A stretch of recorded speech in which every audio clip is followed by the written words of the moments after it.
one earth. We only live for so long, and we only have so many things within this earth to preserve it. So how does this relate to us? Well,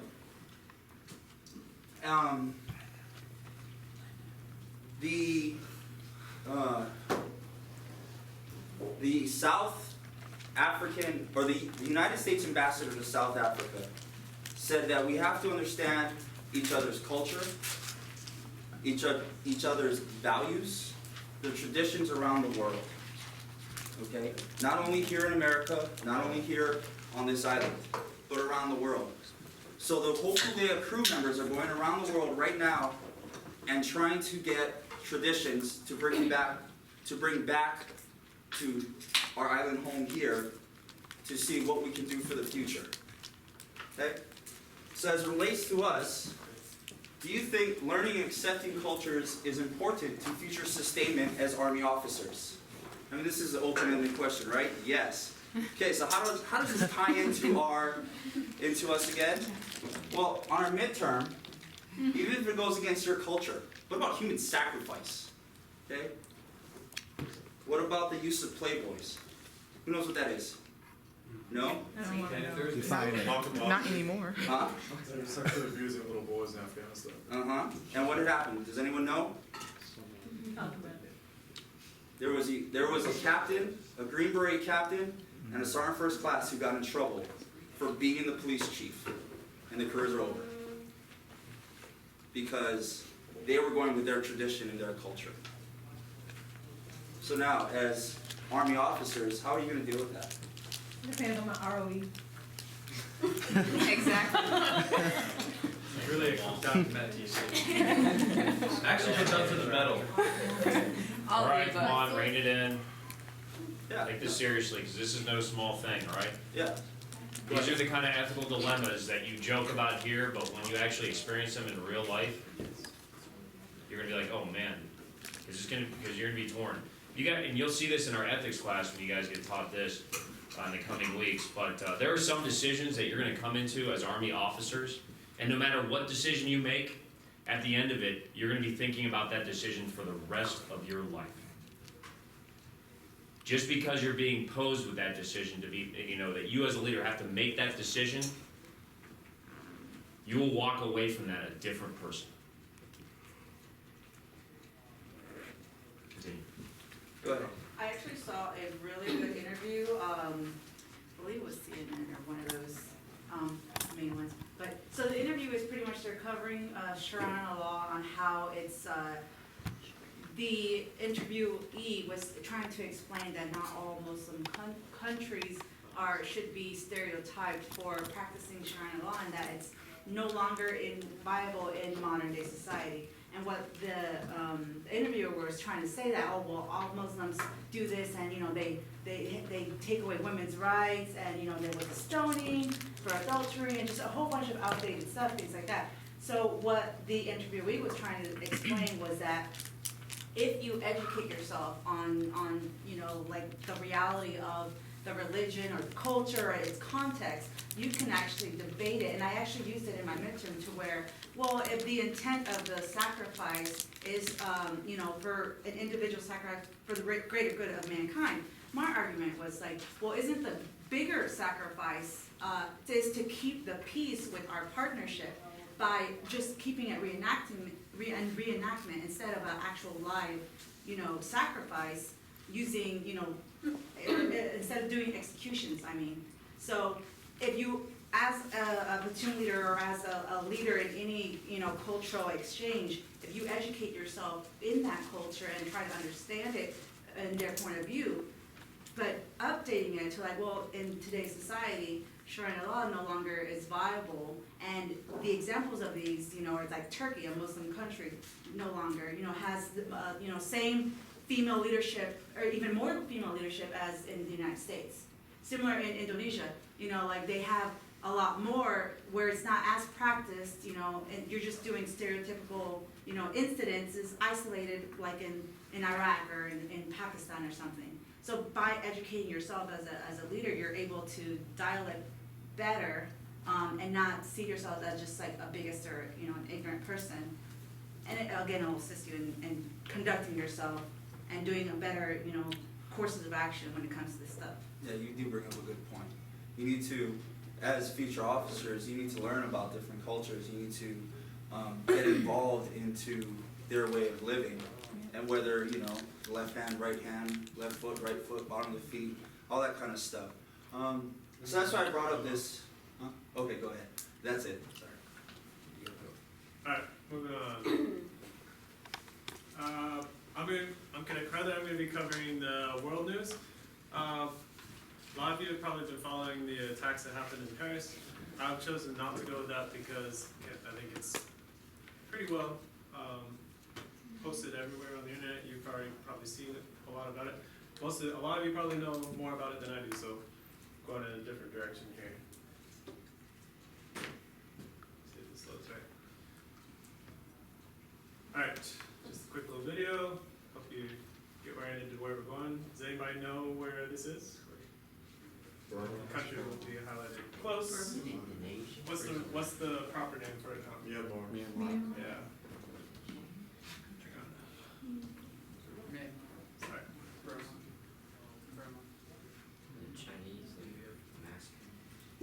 Alright, yeah, and here's another clue, just a picture of Myanmar to show what we're talking about.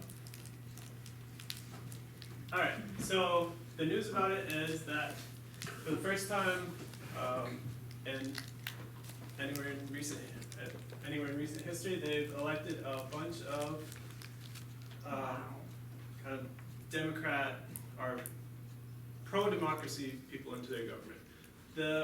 Their government is still holding a certain percentage of seats for military. It's like 25 or 33%, something like that. But this is a really big deal. It's a really huge step for them. Aung San Suu Kyi, you can see here some of her notable achievements here. She's been a big proponent for this for years. She spent a long time in house arrest and just kind of recently got out. And people are still wondering if she's going to end up going back in house arrest or something's going to happen to her. But it looks like the country's really trying to push toward democracy. So we'll see how that goes. It's just the flag of Myanmar, and this to kind of tie it into Hawaii. This is Lieutenant Colonel Bird. She's the president of the Sioux Foundation, which is an international foundation to kind of forward education and health reform in Myanmar. She's a colonel here at one of the civil affairs units, and also an instructor at the APCSS. Some of the kind of famous boards of directors for the foundation are Barbara Bush, and up until recently Hillary Clinton was, but she was removed herself when she started her presidential bid.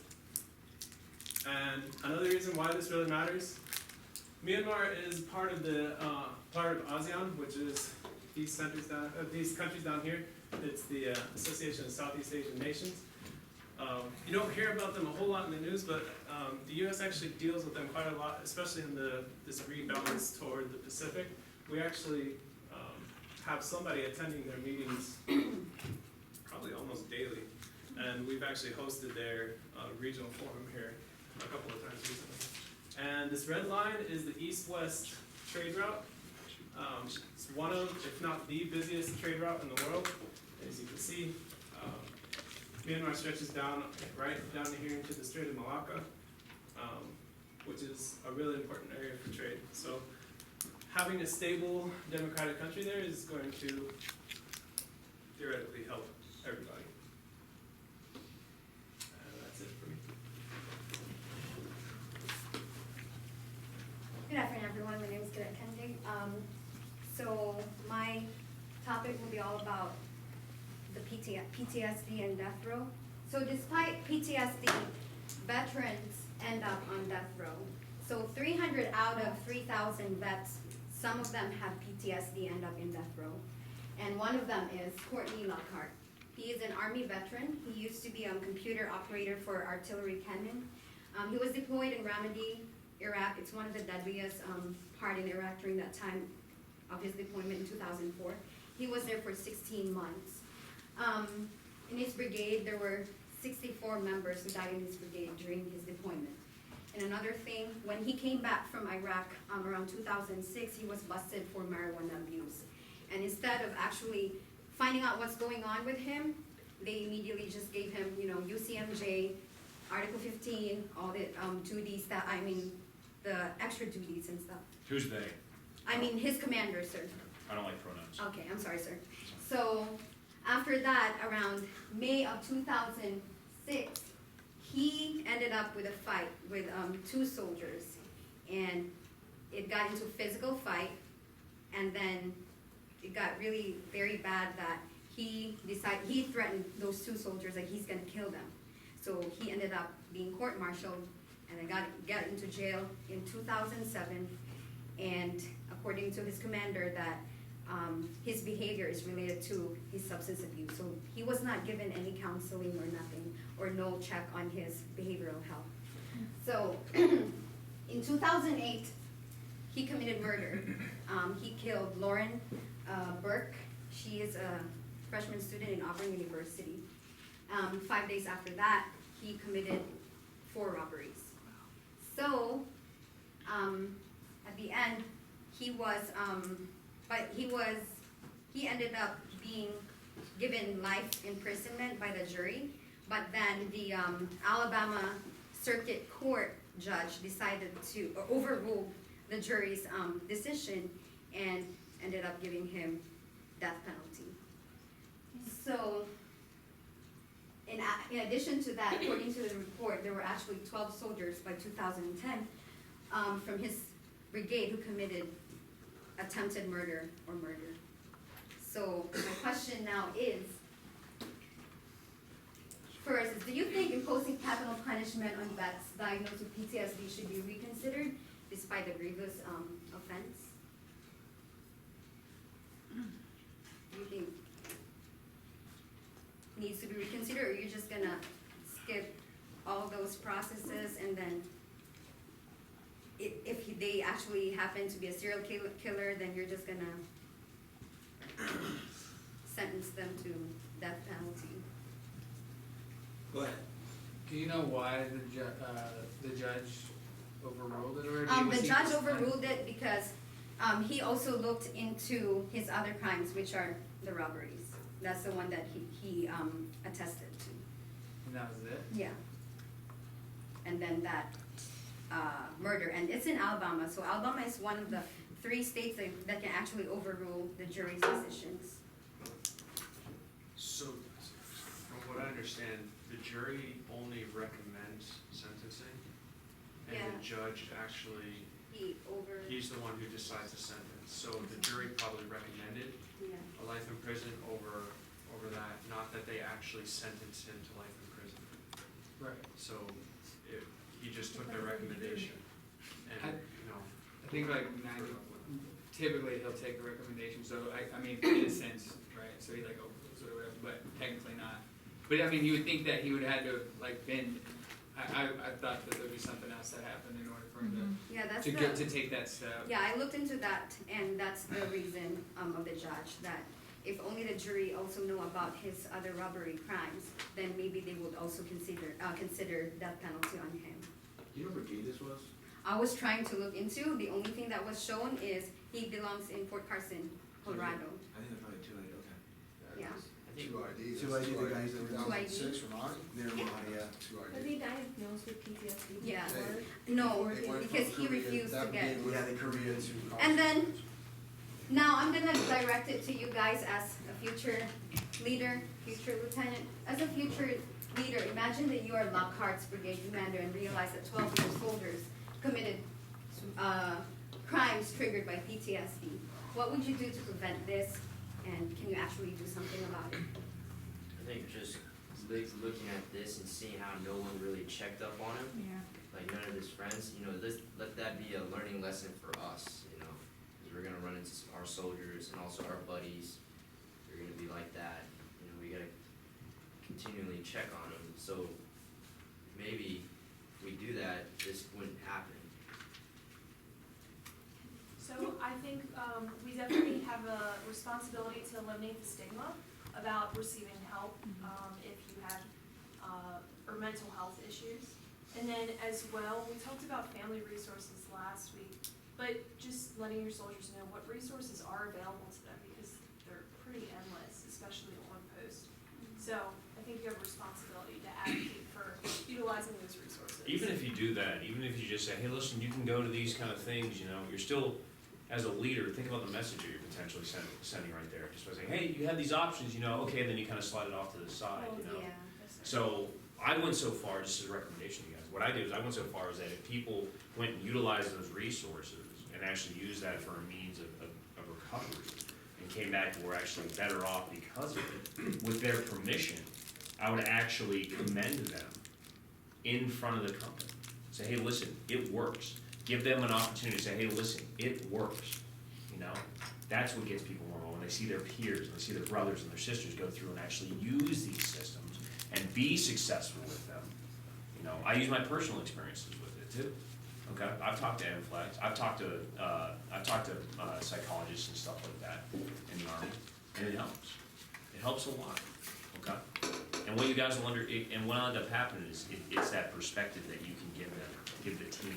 Okay, keep going. So in this situation, from what I understand, he was out of the Army, out of the chain of command when he committed these crimes.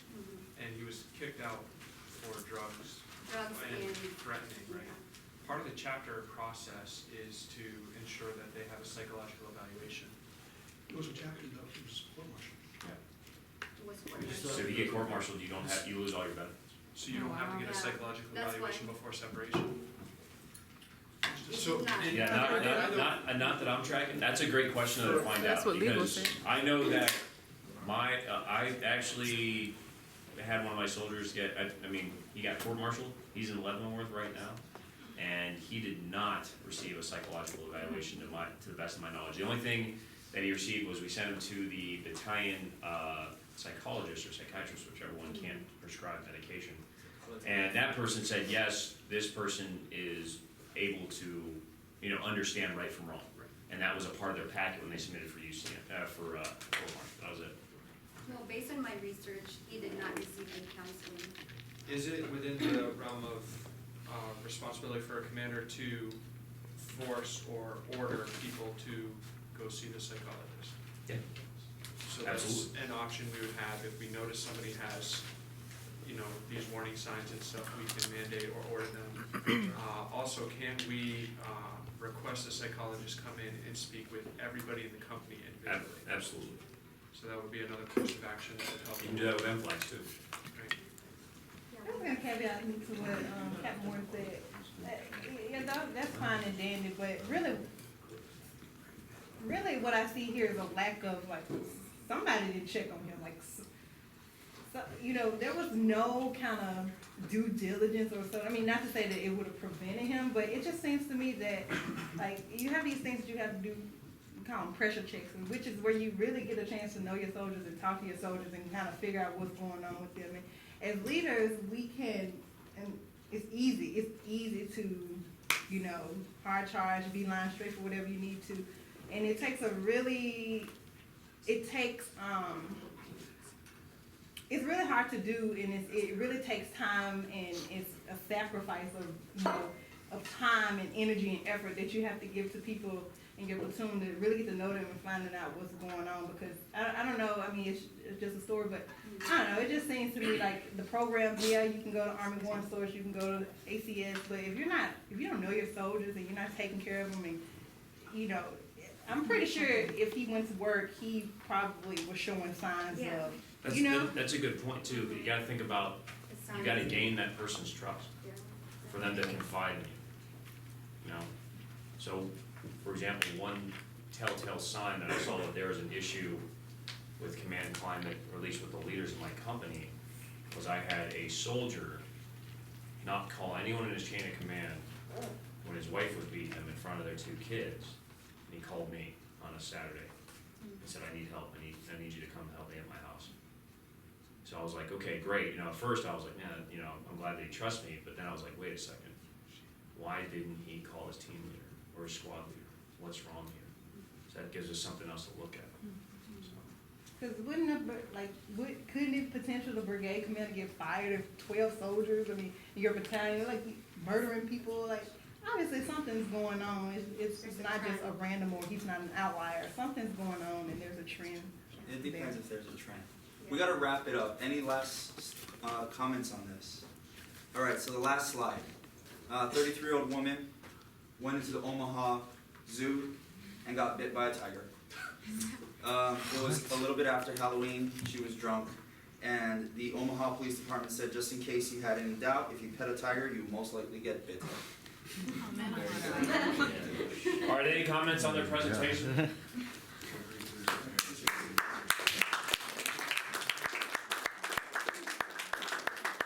That's not count as a comment, by the way. Go ahead. I'm not really sure, for a current event, yours, I'm not sure if that really pertained to us. That's more kind of like a situational awareness, like, I don't really know how that affected us, because you kind of tied that into the mission. Like Crowther did, he didn't use the Paris attacks, because that's something we all knew. But I feel like there was some local, yes, it's something that's happening, how's that really affecting? I think his thing was about the culture. Yeah. Hopefully it's more of a- And Local hopefully is this should trying be on to- the way back from the circumnavigation. Well, we're still in we South can't just Africa. stop things out there. Yeah. I was hoping that you guys would want to talk about the Paris attacks. Yeah.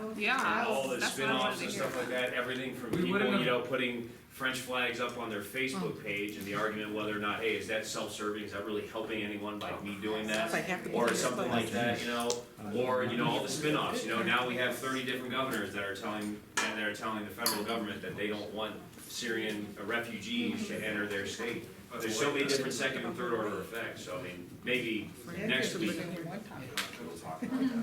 I like the direction you took with it though, 'cause that takes a lot, so that was good. Anything else before we get started here? Just rehearsals, a whole lot. Listen up, team. This is important stuff for everyone. To make these flow on the presentations and in between each other, rehearsing together, it helps my group out a lot. Cadre, anything that you saw you would like to add? I was just gonna say, probably those 12 soldiers that committed the crimes happened after they were out of the army, at least the majority of them. So that brigade commander had probably already moved on, those battalion commanders. But there have been cases, I don't know if, some of you prior service guys might remember this, but there was a battalion in 3rd ID who saw a lot of combat, and like 5 soldiers in that battalion went out and committed horrific crimes, murder, rape. And that battalion commander did get in trouble with that, what's going on in the organization. Though you guys saw some horrific things in combat, what are you doing wrong, right? What kind of climate do you have when you have this many guys committing, bad crimes? So, that was all I said. No, that's great stuff. I appreciate that. I would say that if you're ever bringing up things to help you out with reading, I wouldn't bring entire sheets of paper. It's kind of distracting, especially when you're doing this.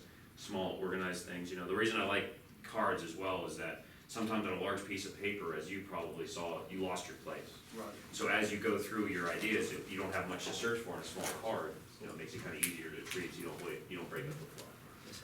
All right. So. Yeah.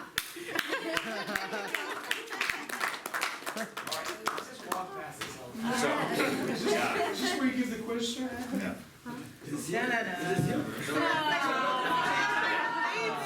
First and foremost, let's talk about this, okay? So, branching. Okay? There's a lot of thought, and there's a lot of effort by a lot of people at a lot of different levels that go into branching, okay? So first and foremost, what I want to say to you guys is that the Army has a plan for you. The Army has a plan for you. Being an engineer is one of the proudest things I am in my entire life. I have found my professional purpose not just in the Army, but in engineering, specifically combat engineering. Guess what place that was on my list of preferences? Seventh.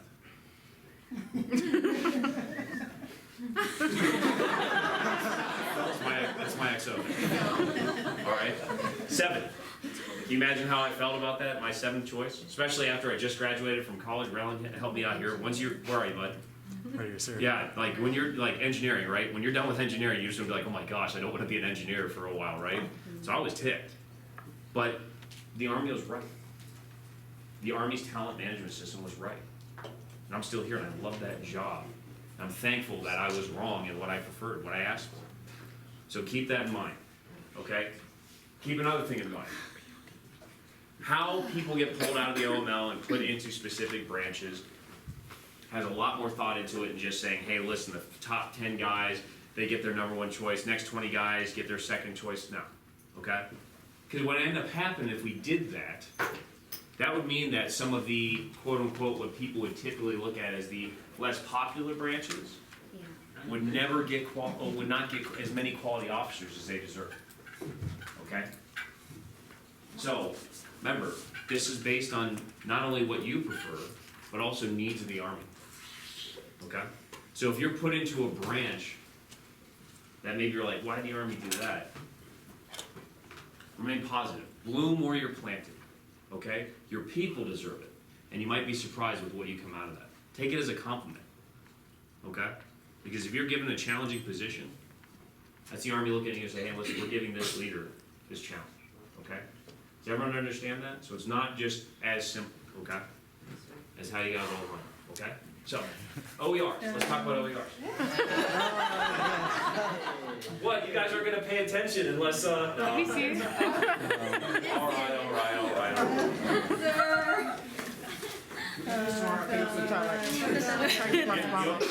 Give me a wait. I got until Colonel Carson gets here. You're fine. Okay, so here's how I'm going to read this, okay? So what I'm going to do is I'm going to tell you what your basic branch is. That means that what branch that you're going to be in after you branch detail, and then I'll tell you what your branch detail branch is, okay? So when I say, hey, your basic branch is, that means you'll go to the career course for this branch, but before that you will serve in this branch. Does that work? Okay. Or do you guys want it the other way?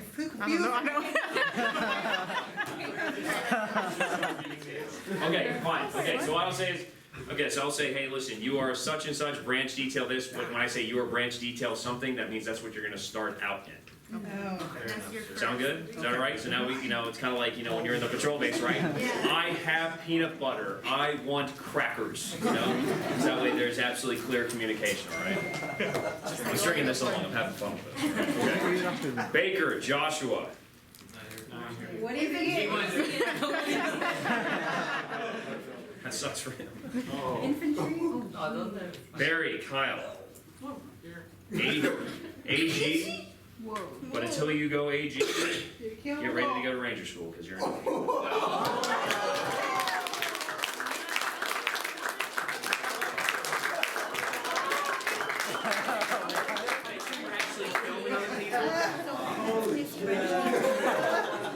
Yeah, so actually film people because Colonel Carson really wanted to be here to see this, guys. All right, but he made the tough decision for him because he wants to be a part of this, part of your joy, right? Okay. So he really wishes he could be here, but he knows how much this means to you, and he wanted you guys to know because he made that promise to you. Remember, he said, "I'll never withhold information," right?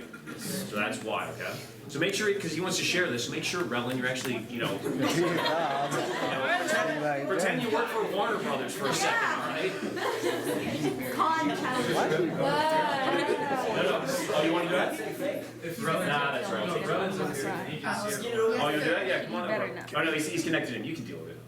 It's fine. No, just stand up. He's gonna be no, he's towards the bottom. Please stand up. Okay. Decoy, Evan. Where is he? Air Defense Artillery. Holy. You got it.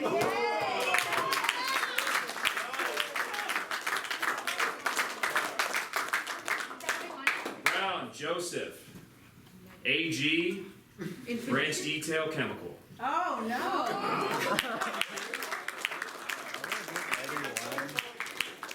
Buck, Jasmine. Transportation all the way. What?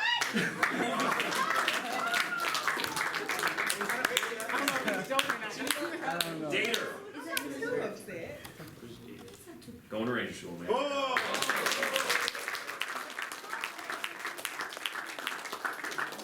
Dela Cruz. Better not. Going to Ranger School.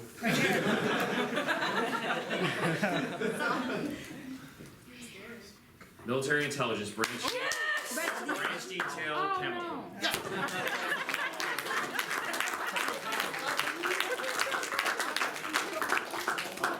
Oh, man. Oh, shit. Dole. No.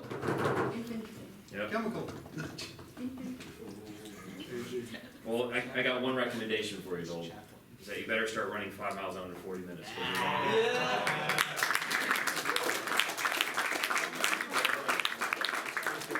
Congratulations. Tanner Farley. Air Defense. Artillery. All the way through.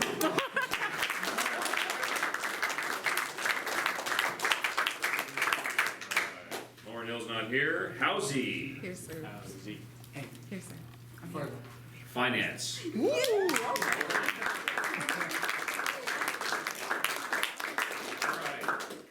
Kende. You're gonna be in good company. You're going to Fort Leonard Wood for chemical. She's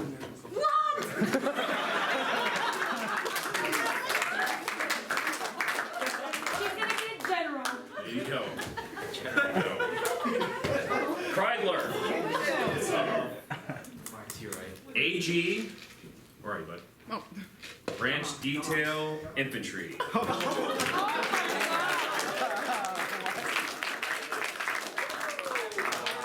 At least I have MI still. All right, Maddox, where you at, buddy? That's what you wanted. You ready for this, bud? Yeah. You got finance the whole way through.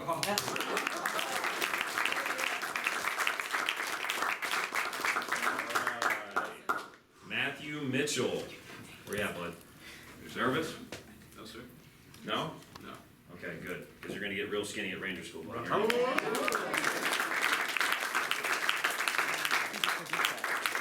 really offended that none of you wanted to be engineers, by the way. Really didn't come up yet, sir. Yeah, right.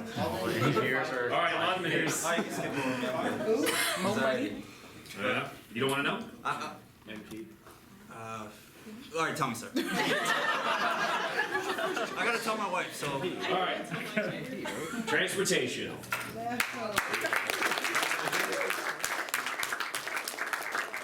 Alice. Where you at? What do you think you got? Apparently infantry. No, you're gonna be telling what's going on the ground, so MI. Good job.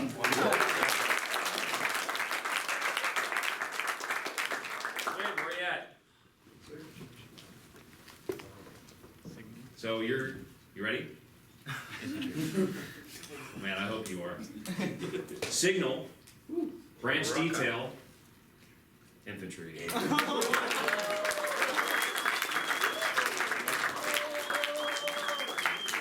You're Ranger School, bud. Okiyama. Where is he? There you are. Got him? Got him. AG. Nope. Infantry. Oh. Yeah!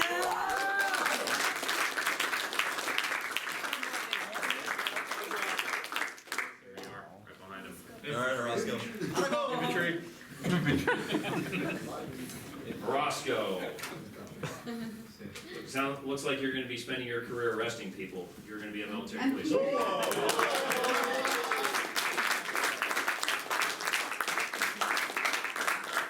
Where's Clock? I need a drink. All right. I don't condone that, especially since we're filming this.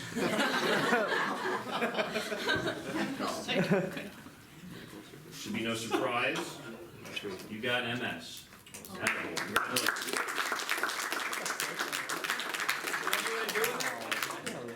What do you want to do with it? There you go, and that's one. So you go be he's gonna go be a medevac pilot after that. So, all right, Varela. MS. MS or quartermaster, it doesn't matter. Transportation. Oh.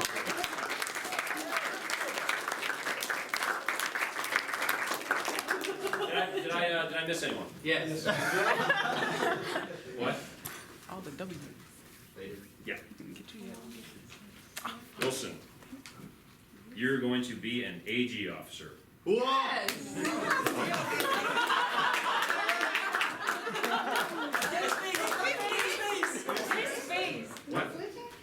I don't talk to Mr. Sullivan. Can we switch? I don't know the rules with all that. What's that? Can we switch? No, please, no. Okay, people, let me I'm tell you be this, doing okay? Okay, hold on, everyone. Go ahead, Mr. Sullivan. Once you have your branch, okay, the only way that unless there was some substantial error in your packet, in other words, your grade was submitted as a 2.2 when really it was a 3.2 or something like that. That's the only way that you can request to have anything adjusted. Otherwise, your branch is what your branch is. All right, so also, Dater, Dole, Housey, Mitchell, and Morales. You guys need to see Mr. Sullivan about your ADSO. It was used for your branch. Okay? They don't need to see me, sir? Oh, they don't? No, yeah. Never mind. They- Just know that you've got that. You got it, yeah. You got that little extra time, which is good, because the Army needs it. Mr. Sullivan, what do you have? Wait. Wait, what's up? Wait, what? Any questions? So they actually, like, use their ADSO in order to get Yes. brand? Yes, that's correct. Okay. Okay?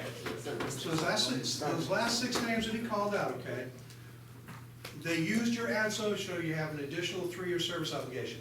What we do not know is we do not know the ADSOs that have been used for post yet. So if you've already got your branch and we did call your name out, they did not use your ADSO for branch, okay? Post, we're still waiting for. Post, what's gonna happen is you're gonna get your assignments down. Your enterprise email, keep an eye on that. You should get an RFO there. Once you see it in there, it'll tell you if you got it or not. Then it'll come down through me. If you're active duty, I need for you to fill out an assignment preference sheet. Notice on the back, it has overseas assignments and CONUS assignments. You have to pick 10 assignments. You're gonna number 1 through 10 on this form. Minimum assignments overseas, you have to pick a minimum of 4 overseas assignments. Okay? You don't have to pick any in CONUS, you can pick them all overseas, but remember, when you start looking at these assignments, some of them are like, for example, Egypt or Puerto Rico. The chances of you getting those assignments are extremely slim, so don't, pick 1 or 2 slim assignments. But if you pick most of your assignments as those slight assignments where your chances of getting them are very slim, you're basically telling the Army, I don't care where you send me. So pick places where you really want to go. The only thing that's missing on this form that I need you to add is your telephone number. Okay?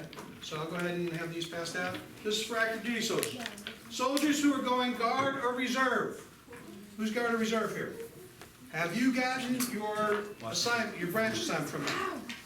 Okay? Who's a reservist?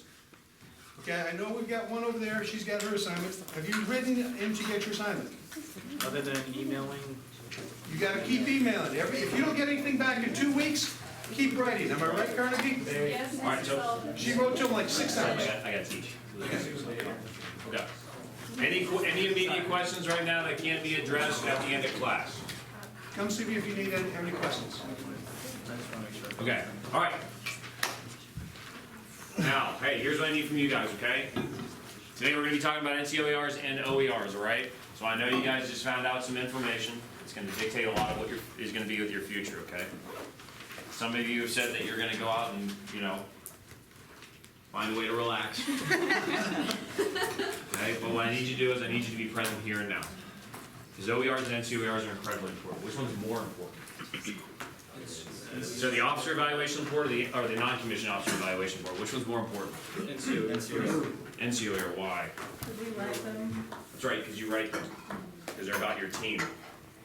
The big thing that I want you guys to come away with today is how, understand the in and outs of an NCOER, okay? And understand what to look for in an OER when you're reading your own, okay? And for people who are familiar with the previous NCOER, that has changed entirely, okay? Actually, the NCOER and the OER look very, very similar now. They're actually aligned to go with the leadership development model that the Army's been using, okay? Here's our agenda for today, all right? Bunch of new information that's going to be in these. The goal of the new systems for the OER and the NCOER is to hold raters and senior raters accountable. To hold raters and senior raters accountable, okay? To prevent them from using fluff, as it's typically termed, to try to hide what they're really saying, okay? So there's constraints that they're gonna be put on, profiles, rating profiles that we're gonna talk about, okay? And you guys are gonna have some of these rating profiles that you're gonna have to manage, okay? And you're gonna have to make some very, very hard choices that you're gonna see, okay? And some very hard choices are gonna be made about you, okay?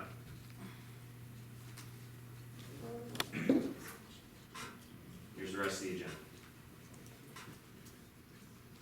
On the black hole, which none of you ever checked, I have got both of these slide presentations up there, along with a whole bunch of other documentation to support this. So that way, when you brain dump this as you walk out the door 15 minutes after class, you'll have somewhere else to go and look, but I recommend you download it and you keep it with you in your own little digital leader book, all right? Quick question, sir. Once we leave ROTC, do we still have access? No. Your access will be cut off. It's a security measure that is required by the OIP. So whatever you want, we need to download, right? Yes, that's why I keep saying that. Do it. Don't worry, I won't cut you off until you graduate. Okay, after you graduate, persona non grata. Just kidding. And anytime, if you guys have any questions or anything like that throughout your careers, write me. Call me, text me, do whatever, okay? I'll help you. All right. Here's what's changing, okay? Since a lot of you guys don't understand what the old NCOER was about, I'll just go through and I'll tell you this. Instead of one report, there's now 3, okay? There's one for the sergeants, staff sergeant through master sergeant or first sergeant, and then there's one that's reserved solely for sergeant's major, okay? The purpose behind that is because each of those different ranks have slightly different goals, but also they have the boards that promote them or select them for different duties or positions or things like that have a different perspective, a different goal in mind, a different thing that they're looking for. So this is trying to assist the board in making more informed decisions so that way the Army can get better at talent management, okay? That makes sense? And also, the senior rater assessment is controlled, okay? By what we call a rating profile, right? So you're only allowed, so as opposed to you know, in the previous system, you're allowed to check a block that said everyone is the best at everything, right? Okay? You're no longer allowed to do that. There's a certain percentage, okay? You're not allowed to do any higher than 49%, all right? So for example, think about this. If I have 4 people that I'm senior rated, how many of those people am I allowed to say give them that most qualified block? 1. Even if they're all amazing. 1. So think about that. When you know, the same thing's gonna happen with you when you guys are platoon leaders, when you're receiving evaluations as, you know, for your OERs. Your company commander will be able to choose 1 out of his XO and 3, his or her XO and 3 platoon leaders to get that most qualified. How much does that matter? A lot. For example, for a lieutenant, it doesn't matter as much. For first lieutenant, it matters a little bit more, but the general guideline even nowadays is that as long as you don't do something immoral, unethical, or unsafe, you'll be fine. You'll get promoted to captain, all right? What I don't want you guys to do is work and conduct your day-to-day operations thinking about any of this at all. You do your job. You keep your priorities straight, the mission, your team, and then you. Everything else is to take care of itself, okay? Do your job, right? These are the facts, what ends up flushing out of that, but just do your job, focus on that. What do you got?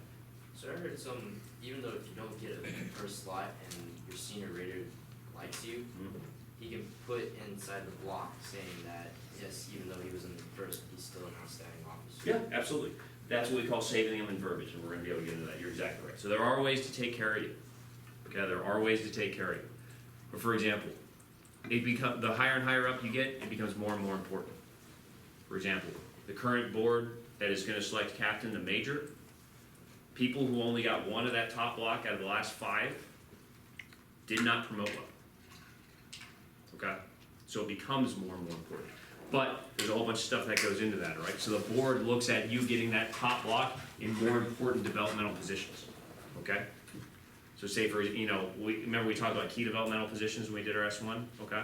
Class, or like that. So what some battalion commanders will do, and I don't agree with this, all right, because I look at talent, and that's how I rate people. But some battalion commanders will tell you their rating philosophy, and they'll say, hey, listen, guess what? I reserve my most qualified for the platoon leaders. So if you're an assistant S3, wait, I'll take care of you when you get there, but until then, I'm saving my most qualified for someone else, all right? A philosophy that they use. What's that? What's that? Why is that?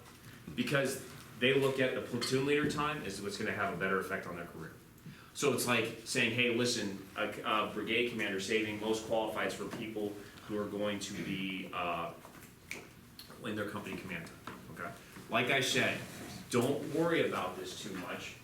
Sorry, I'm just blowing up. Okay, I just get paranoid when the boss is gone, and if my phone starts blowing up a whole lot, it's one of two people. It's either him or my wife, so. And if they're texting me that much, I'm just like, wow, something is on fire. Okay, so, yeah, so they're trying to have that top block, since they only give so many out, have more impact on your career. But for lieutenants, it's not gonna matter, okay? You're gonna get promoted to first lieutenant. It will happen, okay? Unless you do something really, really bad, like have one of your soldiers eat C4. Then you won't get promoted. Personal experience, yeah. They told us the story. Any questions on that? All right. Gotta move a little bit here. Okay, so that's who we are. Okay, so the first page on all these is gonna look the same. All right. Right now, you guys only need to be worried about the two. Okay. The one that's reserved for Sergeant E5